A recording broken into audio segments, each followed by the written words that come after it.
Let's start with introducing you to the pineal gland and two important neurotransmitters, serotonin and melatonin.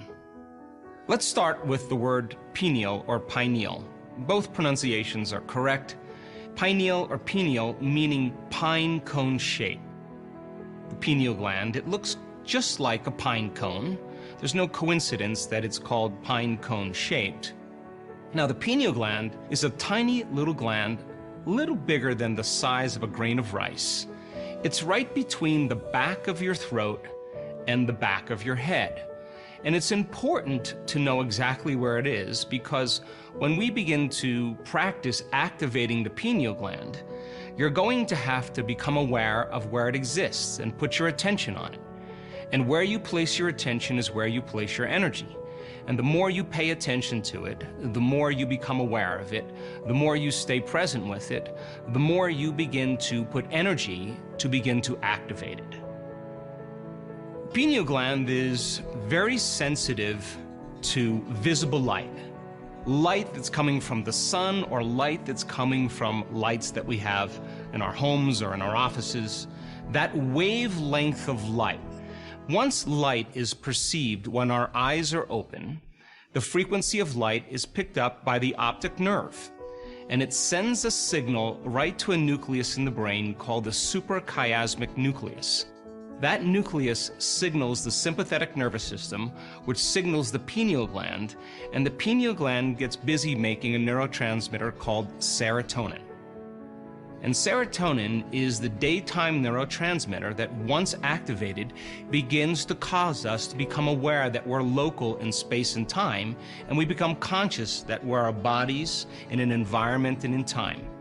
And it produces a certain brainwave frequency called beta brainwave frequencies. It is beta brainwaves that causes us to put most of our attention on the outer world. Now, the release of serotonin then gets us up and gets us busy during the day. This graphic represents that small frequency of visible light that exists in the entire electromagnetic spectrum, and is that tiny little sliver of all of reality that our eyes and our senses are the most sensitive to.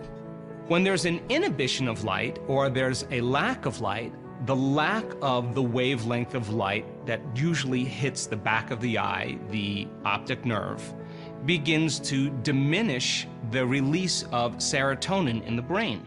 And so the inhibition of light signals the same nucleus in the brain called the suprachiasmatic nucleus, which then dampens down the sympathetic nervous system, and now the pineal gland begins to make a chemical called melatonin. And melatonin is the nighttime neurotransmitter. And as melatonin levels begin to rise because of darkness in the evening, then all of a sudden we begin to slow our brain waves down into alpha and theta and ultimately delta. And it's melatonin then that allows our body to restore and regenerate. So serotonin gets us up in the morning, and melatonin puts us to bed at night. And those are two important neurotransmitters that function in a rhythm called the circadian rhythm. And when you live in a certain environment, in a certain place in the world, and as the sun comes up and the sun goes down, your brain chemistry becomes entrained to light. There's an amino acid called L-tryptophan that is the raw material or the building block of serotonin and melatonin. L-tryptophan is turned into 5-hydroxytryptophan, which is called 5-HTP, which in another chemical cycle takes place, and all of a sudden we have serotonin.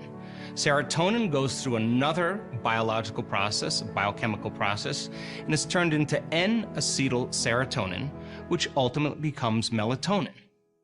So very simple chemical pathways in the pineal gland, that is the alchemist in the back of the brain, that facilitates this process based on the wavelength or the frequency of visible light. Melatonin levels are at their highest during a 24-hour cycle between 1 a.m. and 4 a.m. And that's important for you to know, because when we do the meditation to activate this ancient gland in the back of the brain, it's always important to know that it's a good idea to wake up early enough when the raw materials are at their height.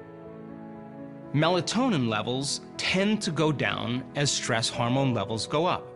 And that is a very, very adaptive function over thousands of years of trial and error in an environment. So when there's a stressful event, a dangerous event, when there's a perception of something threatening in the environment, we turn on the stress hormones, the fight or flight nervous system, the sympathetic nervous system, and now we're prepared for danger. So as long as we're perceiving a threat in the outer world, it makes sense then it's not a good idea to go to sleep, because sleeping means you would be more vulnerable and possibly prey. So as melatonin levels go down, as stress hormones go up, our sleep patterns are interrupted because the very raw material that causes us to sleep is diminished. Now, as stress levels go down and we're out of survival, out of emergency mode, then melatonin levels go up and the body can restore, regenerate, and repair. Now, melatonin, the research on it has been profoundly interesting because there's so many important biological processes that melatonin is involved in. Melatonin promotes DNA repair and replication. It stops cortisol oversecretion in response to stress.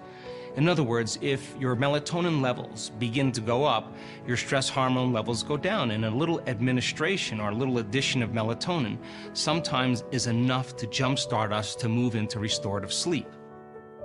It also improved carbohydrate metabolism. Now, this is an interesting concept because in antiquity, when we were stressed or living in survival, many times it meant famine or the lack of food.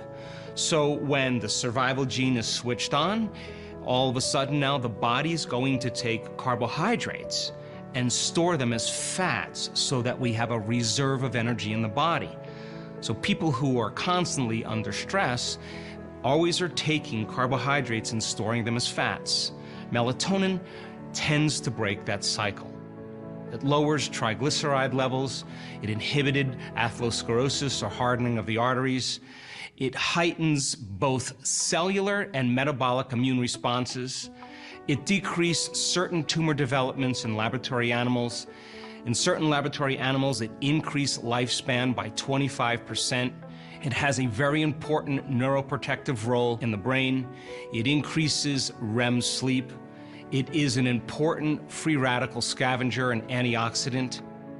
Now, antioxidant means anti-cancer, anti-aging, anti-heart disease, anti-stroke, anti-neurodegenerative, anti-inflammatory, antimicrobial. Now, I want you to remember these important points about melatonin because melatonin is essential for our bodies to repair and regenerate. This is the ancient symbol from the Egyptian culture called the Eye of Horus. Next to it, this is what's called a sagittal section of the brain. Now, if you took the two halves of the brain and you divided them right down the middle and you pulled them apart, you would be looking at a side view of the brain. And there's a very striking resemblance between the limbic brain, the seat of the autonomic nervous system, and the Eye of Horus. And it's important for you to understand that this represents some type of inner vision. Pineal gland has been known to be called the third eye because once it's stimulated and activated to the next level, it gives us profound inner vision. This is called Fibonacci's constant or the golden mean. If you were to follow that golden mean right around the circumference of the brain, it would wind up at the exact spot of where the pineal gland exists in the brain. And many different things in nature, from the universe to seashells to the inner shape of a flower, all represent this golden mean pattern. Now, the pineal gland has a simple vein, artery, and nerve moving in and a vein, artery, and nerve moving out, and it has a very rich and dense blood supply. Take a look at this article that I discovered, Characterization and Potential Role of Electromechanical Transduction, New Crystals in the Pineal Gland. Now, the abstract says, the pineal gland is a neuroendocrine transducer secreting melatonin. responsible for the physiological circadian rhythm control. A new form of biomineralization has been studied in the human pineal gland. It consists of small crystals that are less than 20 microns in length. These crystals could be responsible for an electromechanical biological transduction mechanism in the pineal gland due to their structure and their piezoelectric properties. Now, that's a mouthful of words, but there's only two words that I want you to pay attention to: piezoelectric properties and transducer. Just remember those. Now, in the next page, it says the pineal gland microcrystals appear as a stack of thin rhombohedrons with their flat surfaces normal to the long axis of the crystal. If you were to visualize that, you have these calcium carbonate or calcite crystals that are rhombohedron in shape, that are stacked on top of each other in the pineal gland. And when you apply a mechanical stress and you begin to compress those crystals, the compression of those crystals begins to produce an external electromagnetic field, or begins to take one form of energy, mechanical stress, and turn it into another form of energy, an electrical charge.